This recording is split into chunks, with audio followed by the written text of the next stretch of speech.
It's August, it's summertime, and this is Comedy Central at the Edinburgh Fringe with me, Jamali Maddix, bringing you 10 of the most shit-hot comedians trailblazing their way through the comedy circuits right now. The act I'm about to introduce was once a member of the legendary Cambridge Footlights. He's been smashing shows all over the UK, so show your appreciation for Leo Reich. Oh my God. Oh my God, thank you. Okay, first things first, literally, hey. Secondly, I'm Leo. Bit about me, I'm bisexual, which I only feel like I should mention up top, just because I feel like a lot of the time people kind of assume that I'm gay, and for a lot of my life that kind of confused me. But then recently I found out why it is. I think it's because of the way that I speak and like the things I say and how I act, which actually does make sense. Being bisexual can be kind of weird, I guess. Explaining it to people, they find it a bit hard to understand. I think because it's a sort of middle ground, I guess. It's not one thing or the other. It's sort of grey area, kind of like the sexual equivalent of being like a Pescatarian or a Lib Dem, where it's like, oh, I get it in theory, but how does that translate into policy, you know? Being bisexual was kind of weird at school, I guess, because I went to a school that was just for boys. No girls allowed. Get out of our treehouse. We're being toxic. Oh, what were we like? So random. As you can imagine, an all-boys school, there was quite a lot of sort of latent homophobia that would sometimes kind of emerge in quite weird ways. Like, I remember in year 7, a boy in my class coming up to me and saying to me, hey, put your hand up to your face. Because you know if your hand is bigger than your face, that means you're gay and you have cancer. Even at the time, I remember thinking, that is mental. Like, that is insane that our bodies have evolved to do that. So I put my hand up to my face, and my hand was bigger than my face. And in that moment, I had to deal with such an intense diagnosis. I might only have days to live, but like, I guess I'm gonna have to spend those days sucking down as many dicks as possible. Like, I'm 11. And just as I'm thinking that, the boy lunges forward and he pushes my hand into my face. I've hit myself in the face and he runs away laughing.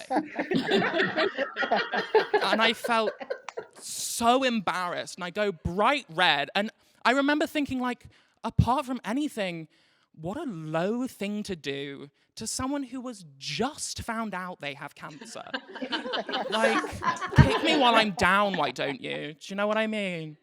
I feel like those early experiences, like, still kind of manifest in my love life at the moment. Like I still feel like I'm not really a very sexual person. Like, I feel like when people first meet me, they don't necessarily go, oh gosh, like, what an attractive man, I must fuck him. It's more sort of, oh gosh, what a tall 9-year-old. I wonder exactly why he's crying. Like, I feel like I can never be myself during sex, you know? Like I feel like if I was myself during sex, I would be saying things like, oh God. Whereas, I don't know if you know this, but during sex, you're actually meant to say sort of confident things, like absolutely, like that kind of thing. What I'm saying is sexually, it's very important to be chipper. And I found this out one of the first times I ever had sex, which is a tale as old as time, literally chipping at home if you know the words.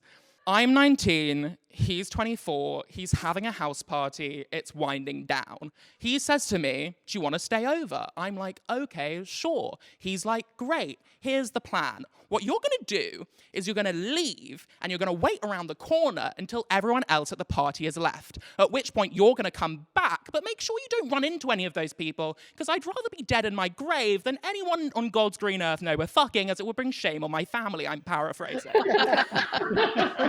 So obviously, at that point, I'm thinking, Exactly. Spring wedding, pastel theme. Cut to an hour later, and I'm having sex with someone who clearly fucking hates me. I know, hottest thing in the world. And he decides that what would be really beneficial to him at that juncture would be to very suddenly spit on my face. I wasn't necessarily aware that was something that you would do to like a sexual partner. I thought that was maybe something you would do to a street urchin if you were playing an evil prince in an animated film. So he goes, yeah, do you like that? And I think, be chipper. So I find myself saying out loud to someone who's just literally spat on my face, yeah, it was lovely. So long story short, April the 14th, save the date and buy something lavender. Thank you so much, guys. This has been weirdly the most random thing in the world, but there was me when the Edinburgh Fringe was cancelled, like so scared that I would never perform into an empty room ever again. So